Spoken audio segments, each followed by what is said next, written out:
On this episode of Narcissist Apocalypse Q&A, we talk with Andrea Dunlop about Munchausen by proxy, lies, kernels of truth, blame, grief, and support.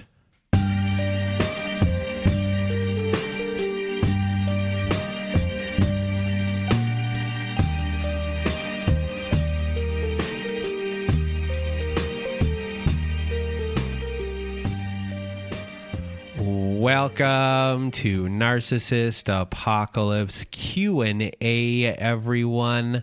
I am Brandon Chadwick, and with me today we have Andrea Dunlop. How are you? I'm great, Brandon. Thank you so much for having me on. Well, thank you for being here, everyone. Andrea Dunlop here is an author. You are the author of 3 books, and the 3 books are Losing the Light, She Regrets Nothing, and We Came Here to Forget, all from Atria and Simon & Schuster. Your books have been featured in Town & Country, Bustle, InStyle, Us Weekly, Vanity Fair, People Magazine, and more. But you're here today to talk about a podcast that you are the host of. A ridiculous amount of research has been put into the show and in interviews, and it is called Nobody Should Believe Me. I have binged this podcast. It was an excellent podcast, and it's about Munchausen by proxy, and you talk to family members, children of the people who were the ones that were the victims of this abuse, detectives, doctors. It is a really thorough podcast, this first 8 episodes that everyone should binge. Everyone who listens to our show, it's just something, even though this is not exactly what we're dealing with on our show, you'll see a lot of similarities between these people. And I'm sure there's some of you out there that have maybe dealt with this as well. So I guess before we begin talking about your experience making this show, first, I just want to give a big trigger warning for this episode. We are discussing child abuse in this episode, throughout this episode, including the mention of a child's death. And with that trigger warning out of the way, for everyone who's not familiar with these terms, I guess let's just start off with what a factitious disorder is, and then what Munchausen syndrome is, and then what Munchausen by proxy is, so we can get everyone up to speed. Yeah, absolutely. And thank you so much for all the kind words about the show, Brandon. Yes, so factitious disorders, that is the umbrella term for 3 different things. And so I'll kind of run those down real quick because they're all very relevant to the show and to the experiences that we're talking about. And there's a lot of crossover. So there is Munchausen syndrome, which is known, the clinical term is factitious disorder. And that is when someone exaggerates, induces, or invents illnesses in themselves for the purposes of attention and sympathy. There is Munchausen by proxy, or factitious disorder imposed on another. And that is when someone, usually the parent of a small child, but it can be the caregiver of an older adult or anyone who's in that role, exaggerates, induces, or invents illnesses in another person for that same intrinsic emotional payoff of getting sympathy and attention. And then there's what's called malingering. And I like to throw that one in the mix because there's a lot of confusion about motivation when people are doing this. And there is some crossover in most cases I've seen with malingering, but malingering is actually a separate thing. So malingering is when people do these same behaviors, but for a tangible reward. So either to get out of work or military service or to get money. So pure financial fraud. So there is often cases of financial fraud that are kind of wrapped up in these. So, you'll see a lot of cases where parents, fraudulently get fundraise on something like GoFundMe for their child's supposed cancer that they turn out not to have, or they'll do that for themselves. Or they will, get a Make-A-Wish trip for a child that's not actually sick, or that kind of thing. So obviously that's also malingering behavior. But when you see this sort of larger pattern of they're doing it over a long period of time and most of the rewards are not tangible, then that's considered factitious disorder imposed on another. So the motivations are somewhat different. There is some crossover in the behaviors, but if you saw someone just doing it as a financial scam, then that's considered malingering. So, when you listen to the first 2 episodes of the show, the thing that strikes me the most, and I think what attaches someone to your podcast, what attached me is you. And I say that in the sense of we're listening to someone who's had an experience, your experience of this in your life, alleged, for legal reasons. And you are connecting with this family, and that is Hope's family, Hope Ibarra's family. And there's this just genuine connecting that is going on. I can feel your brain buzzing and zapping towards them, and they're doing the same back to you in the sense of things are making sense. Talking to someone else that has gone through these things, but yours was so similar. And it was one of those things where I got goosebumps listening to you ask questions because you can hear it in your voice. You can hear I don't know what the word is. It's not a shock. It's just of,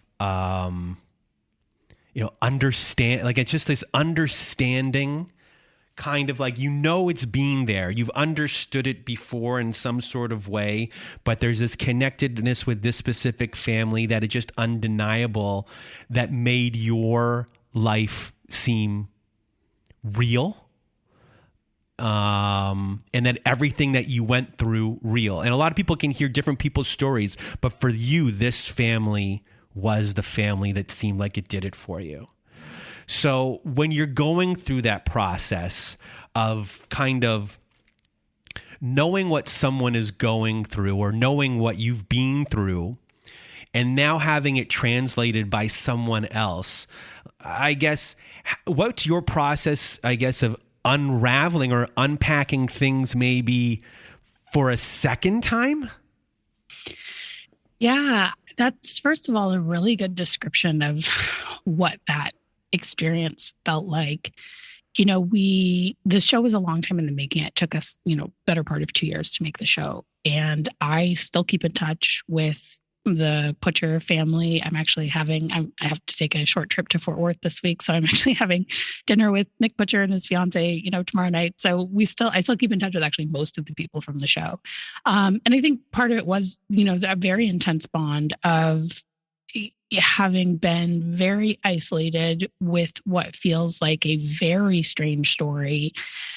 And then being able to talk to someone else where the story has all of these parallels and really never having been able to talk to anybody else who understands what that feels like to find out that, that a big part of your life has not been what you thought it was, and that your relationship with a person, that you considered very dear to you, that you really loved. And that, especially I think in the case of talking to Hope's siblings, having this really strange experience of feeling like we knew one person for a long time.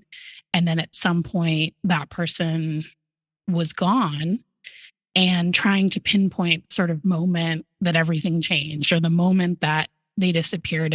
And I think there are these very big moments that we all had. Obviously one of the biggest parallels between my personal story and the story of, Hope Ibarra's family was these what we eventually have only been able to surmise were completely fake pregnancies with twin girls that they lost really late in the game, and had these, really intense sort of memorializing of them and describing those losses, to us, and really, that feeling very real to us. Like we were thinking that we had, nieces on the way. And, in Robin's case, she named one of her children after one of her real children, after those lost nieces, and sort of, that's a very strange and very specific thing to go through. And so being able to talk to someone and it makes you feel, I think that the thing that we all shared talking to other people, whether it was the siblings, the Hope's father, or some of these other dads that have been through situations with their spouses or their former spouses, it makes you feel crazy. I think people really use the term gaslighting in a little bit of a too colloquial sense for my taste these days. I feel like every third TikTok I see is, and maybe that's just because I spend too much time on TikTok, but like there's, people will say gaslighting sometimes when I'm like, I think that you just mean that person is disagreeing with you. But it does feel like gaslighting because the person in question is telling you such a deep, intricate lie that it really makes you, and if you have bought into it at any point, it makes you question your experience so profoundly and just think like, how did that person looked pregnant? In my case, like I thought I felt a baby kick, like, am I losing my mind? And so I think to be able to talk through that with someone was super helpful. And I think, just really, there's a very particular sort of grief that goes along with losing a person, which I think probably a lot of your listeners will relate to if they grew up with someone who, is a narcissist. I should say also that, for listeners, like there is a very, very high comorbidity between Munchausen by proxy and Munchausen, and cluster B personality disorders like narcissistic personality disorder, like borderline. So there's a lot of crossover there. And I think that shows up when I'm talking to people who have a family member that has one of those other disorders. Like some of the experiences are very distinct, but some of the experiences are really similar. And so I think that feeling of just of losing someone that you loved, but that person's still out there, and what you lost is who you thought they were and your relationship with them. It was really intensely cathartic. And I think, the very first interview that I did for this podcast, the first person that we drove out to go see and sat down with was Robin Butcher, who is Hope Ybarra's little sister. And I think we talked to each other for something like 3 hours. And I had never really done an interview like that. I was new to podcasting with this show. And when I drove home from that, I remember thinking, I don't know if I can do this. It was really beautiful to meet Robin. It was really cathartic, but it was overwhelming.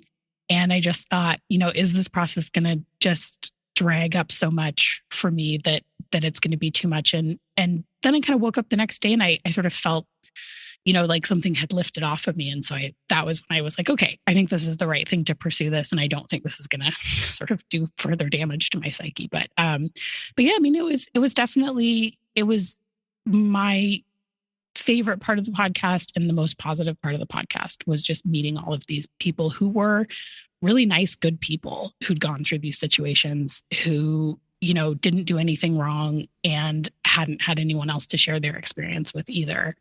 And yeah, so that was something really beautiful that came out of it. So a lot of things that you mentioned there are things that are mentioned in our world. And when it comes to, meeting someone or getting into a relationship with someone who you think that they are this specific person, they have presented themselves in X way, the way that they want you to see them, only for them to eventually change into the person they actually are in a very Dr. Jekyll and Mr. Hyde kind of way. And there's all these lies that we're told, and people are holding on to, a lot of the time, the person that they originally met.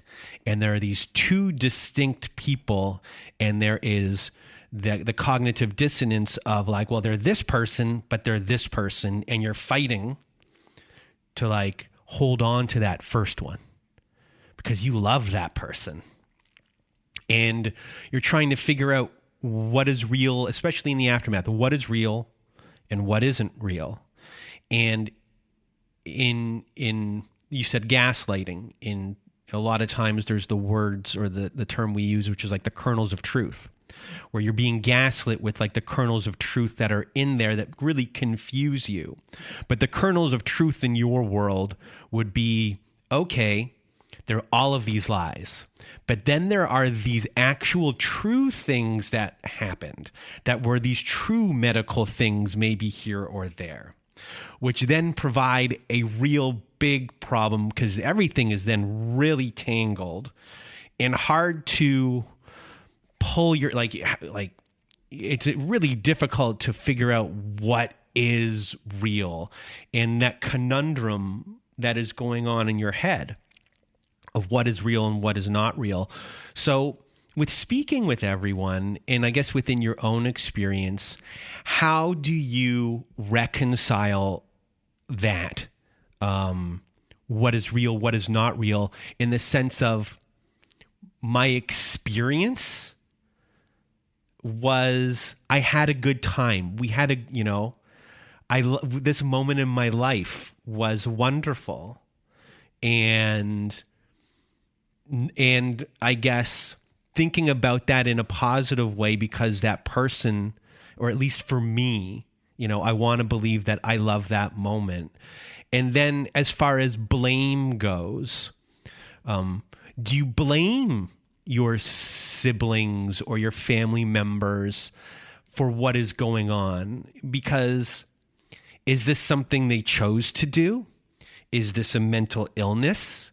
What is a mental illness? So where does blame lie? Or, and then the biggest thing here is like the creation of this, specifically Munchausen by proxy. Difficult to detect how that was really created, I would say.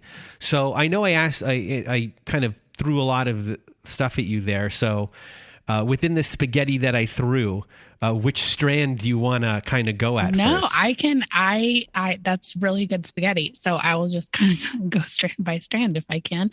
I really like what you said there about mixing in the kernels of truth, because that is something that actually Dr. Mark Feldman, who's a good friend and who was a guest on my show, and I've done a lot of work in talking with him.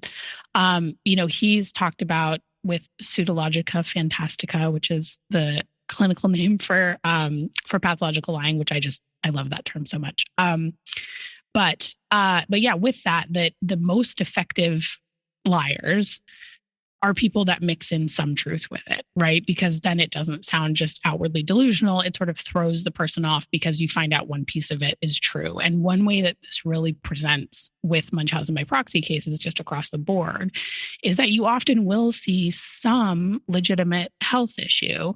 And there can be the misconception that if you discover any legitimate health issue in a child, that means abuse has not taken place. That's not the case at all. It doesn't mean that parent didn't exaggerate, make it worse, cause that thing. Sometimes that can be hard to get to the bottom of what's been induced and what hasn't. These cases are so complex and so thorny. Really, that can't be overstated. But, something that I've seen in almost every case where it's a mother and child is that the baby is born premature. So any baby that's born really premature is going to have some legitimate issues, right? So that presents as, okay, well, this child is so sick because they were born premature. Now, the thing is that there have been perpetrators who have, for instance, Mark Feldman talked to a couple for his book that talked about how they caused those premature births to happen. And so that could be a situation where it's induced and then there are legitimate issues. So that's very thorny, but there is often, something they can point to or some positive test or something that, the perpetrator in a case can point to where they say, nope, see, my child is really sick and all these things you're accusing me of are not real. So that is where it gets very, very thorny. And I think that's why it makes everyone who's involved in any level in these cases feel a little bit nuts. So the second thing, that you were talking about is sort of like, how do you reconcile that you had these good experiences with this person and then, and then they turned out to sort of once their true colors came out, or once their sort of disorder evolved, or once their behavior sort of got more extreme, that you feel like you really lost the person or they're this different person. And I think that was something actually that the process of writing my novel, which was inspired by some parts of my family story, and also doing this podcast really helped me with, is that I feel like I have really good memories of my sister growing up and even into like our teenage years and young adulthood. I still loved her. I still had a lot of good memories. I thought, how is this person that I have this happy childhood? How did we end up here where, we've now been estranged for, I think, 12 years, and really like her behavior at the end of our relationship and since then is not that of someone that I can reconcile as the person I grew up with. And I think that's a really distressing experience. I think especially meeting Hope's siblings, because Hope's siblings and her family, like, they had all of these great memories of her. She was this like vibrant, very beloved person in her community, in her family. And, they had all these like, just like fun times, memories that you have of a sibling, and hearing them talk about those and kind of getting to talk about like the parts of our sisters that we loved and that we remember really fondly was also really cathartic, because just as you said, I've kind of come to a place where I just think like, I'm going to get emotional, but, I always think of like my sister's wedding is really my last really good memory of her. Her best friend was there because we were both in her wedding party. We like stayed up at the hotel bar the night before, like singing songs. We went through old photo albums. Her wedding was a really joyous occasion. And so for me, in my mind, I sort of think of that as the last time I saw her.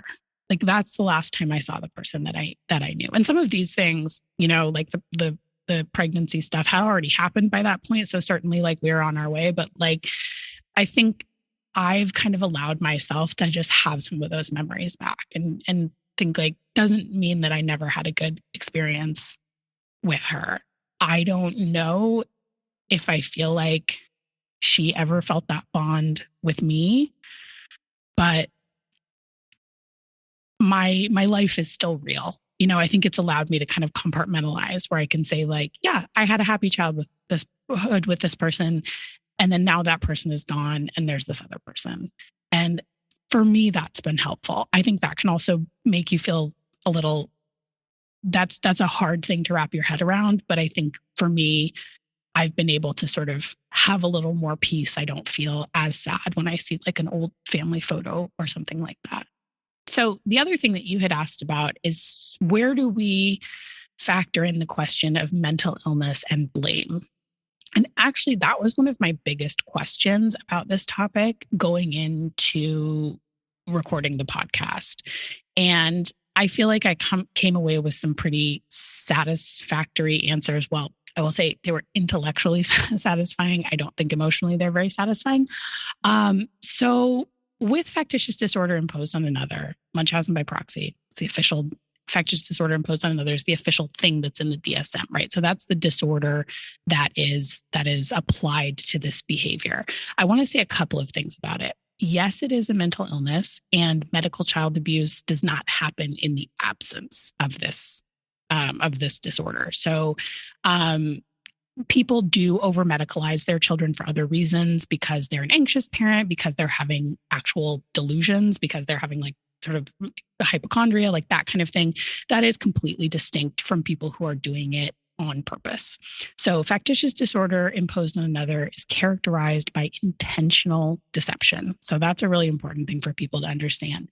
And even though this behavior is attributed to a disorder, it's not something that makes people, crazy is not a helpful word, but it doesn't make people criminally not culpable. So it's not a situation where you're having like a psychotic break or something like that. It's deliberate, it's knowing, and people who have it understand right from wrong. So I think that I am interested in the mental illness part of it, but I think that I don't think that we should not try to understand or have empathy for people who perpetrate this. However, I think obviously the safety of children always has to be paramount. So you never want to try and treat a perpetrator at the expense of protecting that child. So I think that's really, really important. This is not a situation where you just go, all right, send this mom to therapy and we can keep the kids in the house and et cetera. It's not that kind of situation. This is the deadliest form of child abuse. It's very, very dangerous. So that's very important that we just, it is a crime. We see it as a crime. And we have to take care of the kids first. But I think, the question of whether it's treatable is something we get into in the show.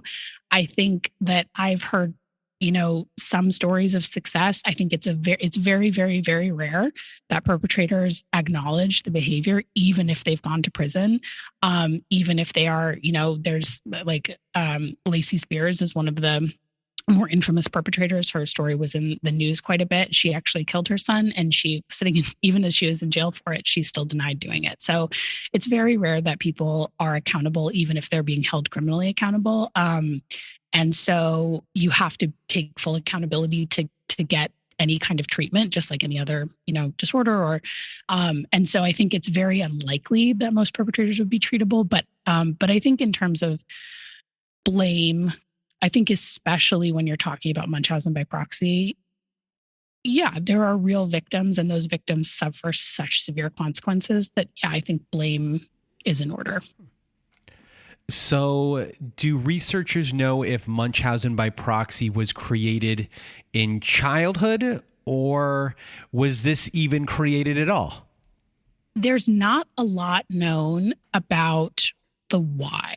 Like why someone develops this disorder. And, I think it's always somewhat tempting, I think, to try and go find some childhood event that spurred that. And certainly in some cases, I've heard of, with some perpetrators where they came from a really abusive family and, et cetera. And I think obviously people are always more likely to become abusive if they've been raised in an abusive family themselves. But certainly, there are just as many cases I've heard about where there is no reported history or even suspicion of abuse in that family, where that was like a really nice, normal family. I mean, that was the really edifying thing I think about meeting Hope's family is these were clearly, there had never been any suspicion of abuse raised. Nobody, including Hope herself, had ever pointed back to some sort of bad thing that had happened to her growing up. And this was clearly like a loving, supportive family. This was clearly a person. I mean, her family raised $100,000 for her alleged cancer.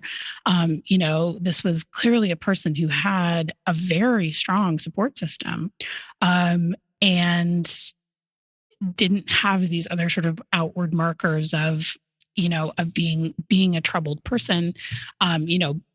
Besides this behavior, obviously this behavior is very extreme and ends up being all consuming, but there just isn't a lot known about that. Is it like, is it an impulsivity? Yes, impulsivity is definitely attached to that. And so that is, again, with some of those, like I was talking about the comorbidity with the other personality disorders and the other things that we see, I talked to Mark Feldman about this in the podcast of like, we see these other sort of behaviors that started showing up in a lot of other cases where I was like, okay, is this part of the profile? So the other things that we saw a lot of were financial fraud and infidelity. So I asked Mark Feldman, I was like, does that fit with sort of and he said, yes, that's sort of it is like an impulsive behavior and a sort of like lack of control. So that's kind of where that fits into the picture. Yeah. I've known when it comes to like addiction, it seems very much like I'm going to do this. I'm going now to get my fix. Yes, and that's why you also see that escalation of behavior over time and it is like, from what they know about the brain science of it, it is an addictive behavior. So it's you have to do more of it. And it's a very impulsive like thing that person feels that they need to do to get their emotional needs met. So one of the things I really found interesting is that you have partners, some who have come to terms with what they were dealing with.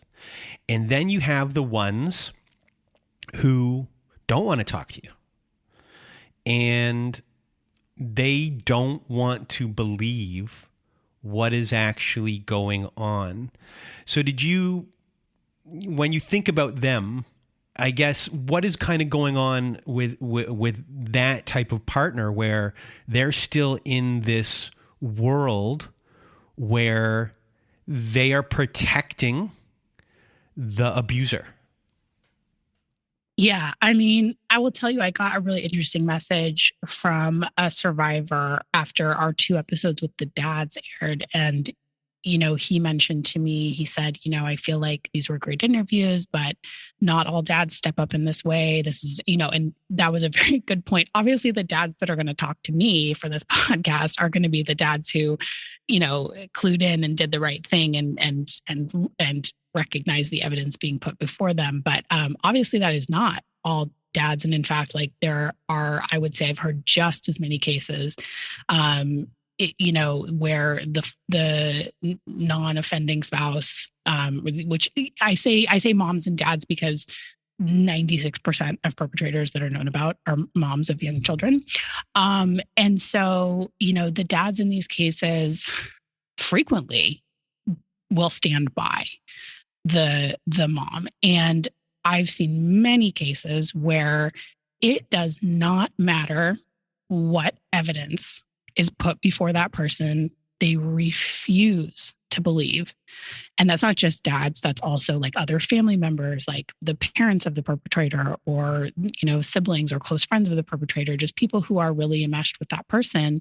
And I think there's a few things going on there. I think number one, it is impossible to overstate how manipulative perpetrators can be. Some of them are, there's a range, just like anything else. Not every, perpetrator is a mastermind, but certainly when you're talking about someone like Hope Ybarra, she was smart enough to convince people to hire her as a lead chemist, that she had a PhD she didn't have. I mean, she's incredibly smart. So it's like, there is, and just this sort of that they have an answer for everything, right? Every time they're questioned, there's an answer. And if they're a really smart person, then they can be really convincing. They're doing a very long con. Yes. So yeah, it is. I mean, it is essentially a long con. It's a long con. So like they're putting in the work. They've been observing for a long time before they actually begin. For them, the downfall will always be eventually people will catch on that like this can't happen, or someone is going to pass away and people are going to eventually ask questions. I will say this for sort of spouses and other people. I understand not being able to wrap your head around it right away.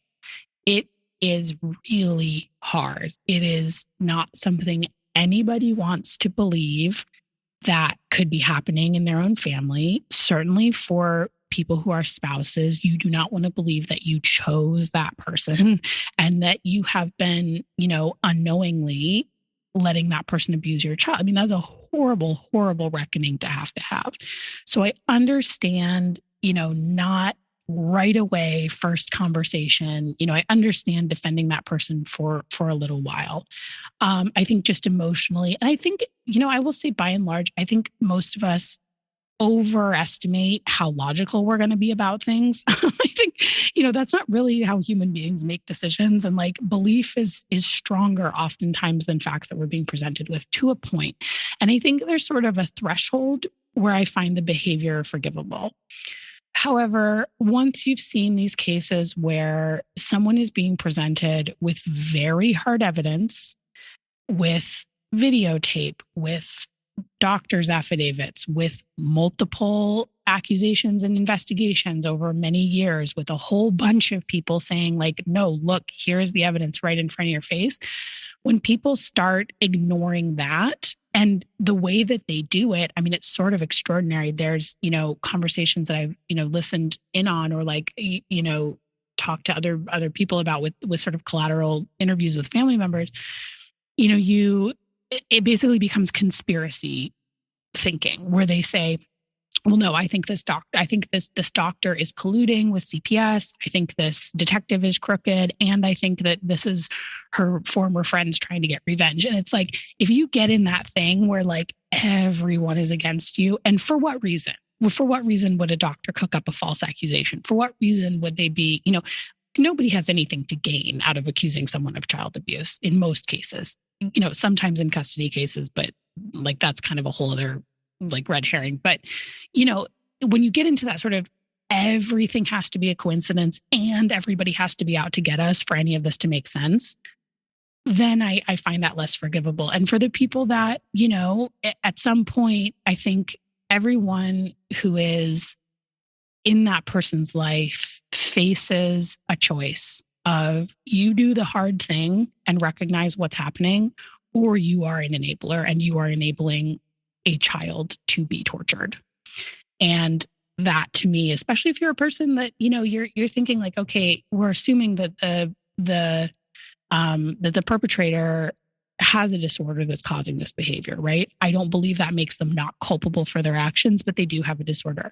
The people around them are supposedly sane and functioning normally. So that's even sort of less forgivable that they would support that behavior if they are being confronted with really hard evidence. And so I think the problem also is the longer it goes on, the more that person's going to have to double down, because now if they look at the truth, they're going to have to recognize that they've been enabling it for a really long time. So I think people just get more and more and more entrenched in their positions. And then I think on top of that, we talked to in the podcast Doug Welch, who is a dad who had a case go very badly, and basically, his ex-wife was indicted by a grand jury, and then there was a change in leadership, and the case got dropped. And all that stuff happens in the criminal justice system, unfortunately, all the time.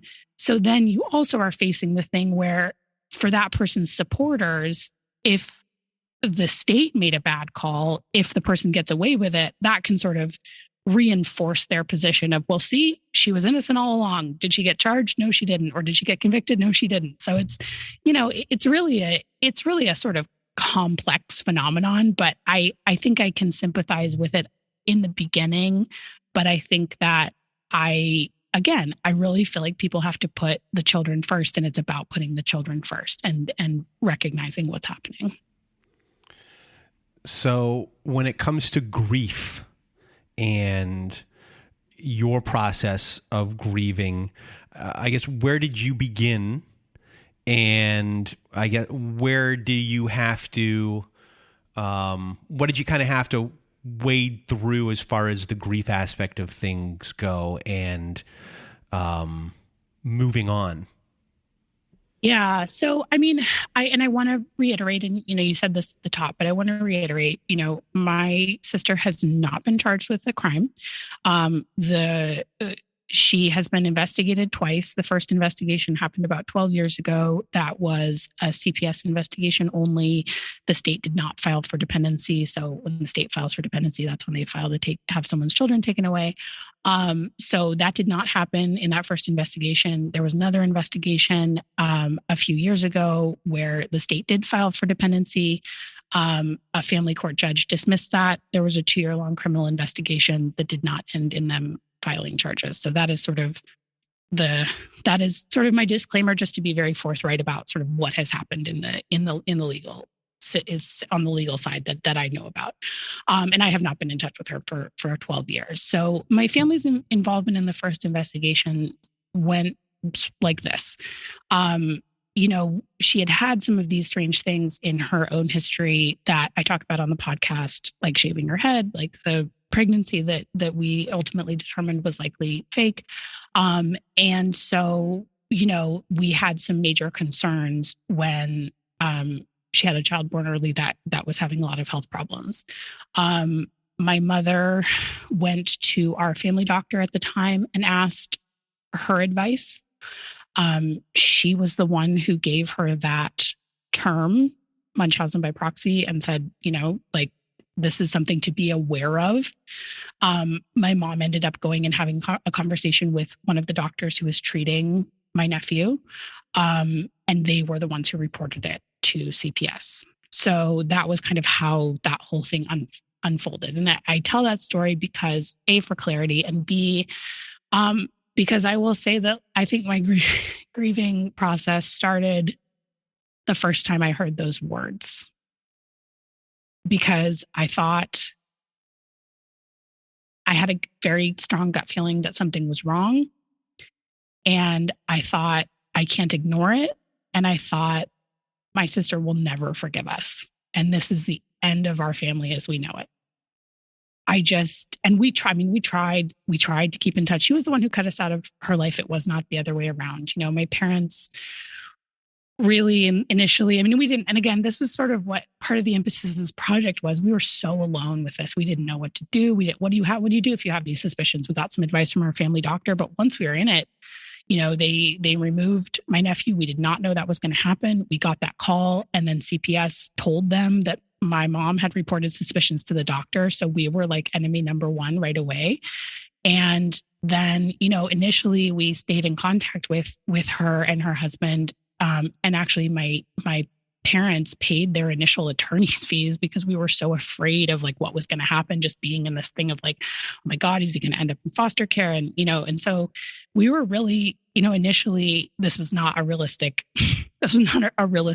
want, but I think there was this thing of like, we can just sort this out and we'll get her some help and we'll figure this all out as a family. And that's not realistic. And that's not how things played out. But, we didn't want to lose that relationship with her, but I think I knew enough about how she reacted to things to know that like, if we say that we think there is something wrong here, like that's going to be it for our relationship.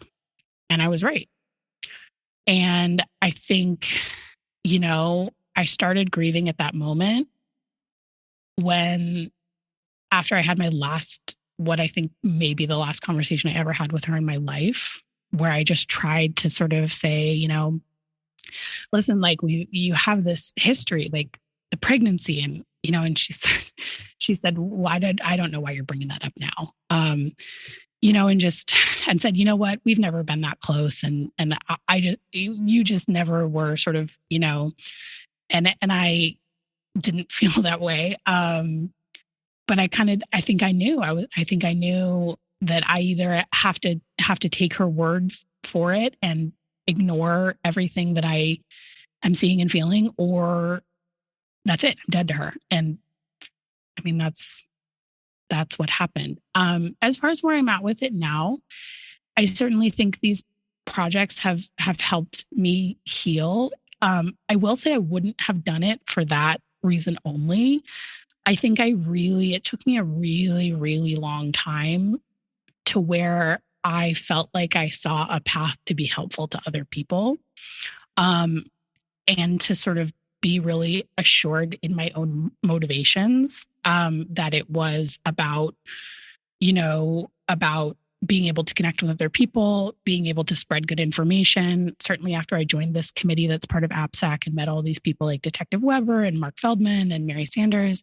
And I thought, me as a storyteller, having this background as a novelist and then getting into podcasting, like this is a way that I can help sort of get this information out. So yeah, it took me a really long time. And I think that the grief is kind of always with you. I certainly felt, one of the things that happens when you lose someone from your life that is, I think, especially in your immediate family, is that that grief, that absence just sort of echoes through the rest of your life. I never, when I was younger, would never have envisioned getting married without her there. I, always thought, she used to work as a nurse in an OBGYN clinic. And so I always thought like, oh, she would be my first person I would call when I found out I was pregnant. And, she wasn't there for any of those things because we've been estranged for a really long time. And so I think like every time there's kind of a life milestone, I feel that again. And I think that grief has really changed shape. I think that grief has changed from, I wish that person was still here with me, to I miss the memory of that person and I'm grieving what I thought my life was going to be. Yeah, because when we talk sometimes to children of abusers that didn't have these relationships that they wanted with their parent, they're grieving someone that's still alive once they've gone no contact with them. And that was one form of grief. But when the parent eventually dies, there's this other form of grief that happens because that is the point where there is no chance of reconciliation. Like, it's official that it's not there, and it doesn't provide. It's this other form of grief, because deep down it's always there, and then that they want that. Because there is no closure in this way, and them dying is just the official stamp that it won't happen. And just, trying to live your best life, having someone who's still out there is so difficult, because you want it so much and there's so much love there. It's just hard to do, and everyone's grieving process is different. So I'm sorry, that it's a difficult thing that you're going through, your whole family goes through, and everyone is going through in our world and in your world. So a thing that we haven't touched on, and I think you should go listen to Andrea's show, is the ins and outs of, how the system is worked. There's so much about that. We're not going to get into that part of everything, because there's just so much when it comes to the medical system, doctors, lawsuits possibly against doctors. And it's the tip of the iceberg, what we covered in season 1 on it. That's why there's more seasons to be made. So there's more there's more seasons to come. So what is coming down the pipeline when you're going to be doing season 2? Because right now everyone should binge season 1, so they're ready for season 2. So I guess start off there, and what else do you have going on? Do you have other books that might be coming out? I do. So I have a lot. I think maybe even a little too much. I have a 6-month-old baby also. So my life is, and a 4-year-old. So my life is very busy. But yes, in terms of the podcast, so we do have a season 2 coming, and I think we are actually going to make season 3 while we're making season 2, because this is a, sort of limited series format. So, and there's just 2 things I'm really excited about. So, for season 2, we actually have quite a bit of that in the can already, and are hoping to release that in spring of 2023. That is, we are going to be covering a second case. So there's going to be some recurring characters, such as Detective Mike. So this is another Detective Mike case, and it is a totally different kind of perpetrator than Hope Ybarra. So we were talking a little bit about how, some of these perpetrators are really like master manipulators. And this second perpetrator that we're talking about was absolutely not. Like, everyone was on to her. I could not find people that sort of spoke in her defense. It was a totally different kind of thing. And yet I think what her case illustrates is how inept the system is, and just like how bad it is at recognizing this form of abuse, and actually chillingly how easy it is to commit this abuse in our modern world where everyone has access to WebMD. So I think that will be a really interesting case. There's lots of interesting twists and turns. It's another really wonderful family that we're talking to. And I won't give too much away, but so we're going to be really focusing on systems in season 2. And so we've got another great sort of, case at the core of it that I think will really be interesting to people. And this one, involves trial. And so I think that's going to be great. And then for season 3, I really would like to, in both season 2 and 3, really kind of shift the story to adult survivors and what survivors go through. Again, that's a population of people that is very under-recognized and very isolated. And so, I am doing some work with survivors through my 501c3. I have a wonderful person called Joe there that helps me with that. And I think we are going to be getting into their story for season 3 and kind of really doing a deep dive on that story, on what healing looks like, on what specifically survivors deal with, because they have some crossover with other people who are dealing with, abuse and PTSD and those kind of things. But then they have some really specific stuff around medical history and sort of not understanding their own life story. So it's really fascinating stuff. I'm really looking forward to digging into those. So definitely at least 2 more seasons of the podcast. And then, yes, I have other things going on. I'm also a novelist, still working as a novelist. So I have a new book coming out on March 7th from Zibby Books called Women Are the Fiercest Creatures. It's the story of a manipulative tech CEO whose past comes back to haunt him just as he is going to take his company public. So that is kind of a fun thing that I can work on that is not quite as heavy as all of this other stuff. And I also actually am writing a true crime book with Detective Mike. That is going to be, we're going to cover 3 cases, and that is going to come out from St. Martin's in 2024. So lots more to come. So Andrea Dunlop, you can be found at andreadunlop.net. The Yes. podcast, Nobody Should Believe Me, can be found at nobodyshouldbelieveme.com. And anywhere podcasts are listened to. So Apple Podcasts, etc. Apple Podcasts, Spotify, Google Podcasts, Castbox. What else do you listen to? Player.fm. I don't know. You've exhausted my knowledge of podcatchers there. I can go on forever. If they want to sponsor the show, we're here. So I really want to thank you for being here. Just giving your knowledge, your experience, your personal experience, and relating what you're going through is just helpful to everyone. So a really big thank you for being here. Thank you so much for having me on. This is like one of my favorite conversations that I've had around this. So I really appreciate you. Well, thank you. And everyone, I think you should listen to this podcast. I loved this podcast. As you could hear, when I heard you connect with the other people, I was hooked.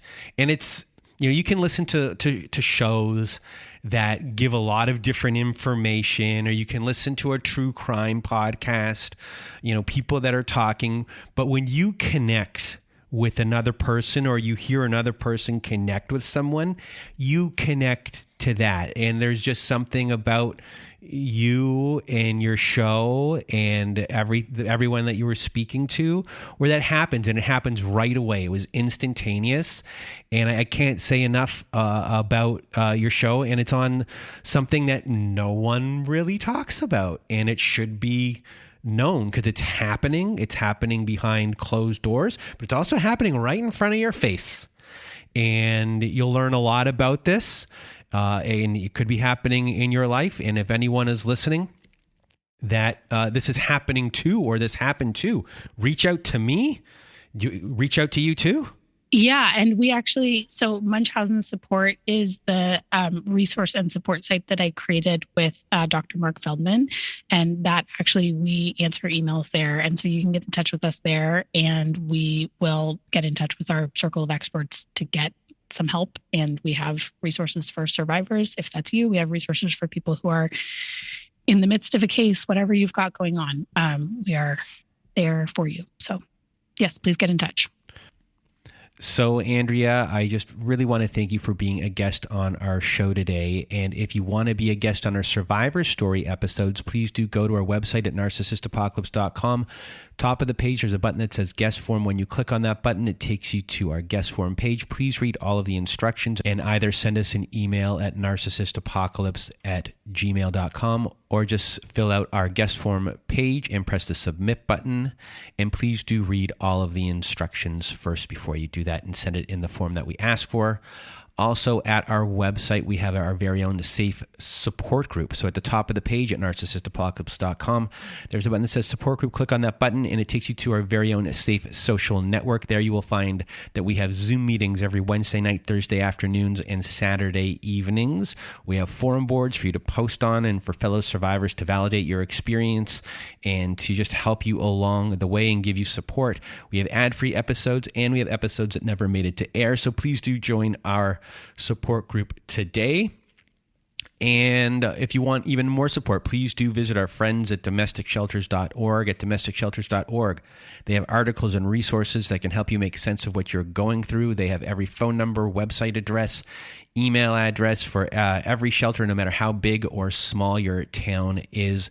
So please do go visit our friends at domesticshelters.org. It is a great free resource. And that is it for our show today. So for myself and Andrea Dunlop, we hope you have a good night.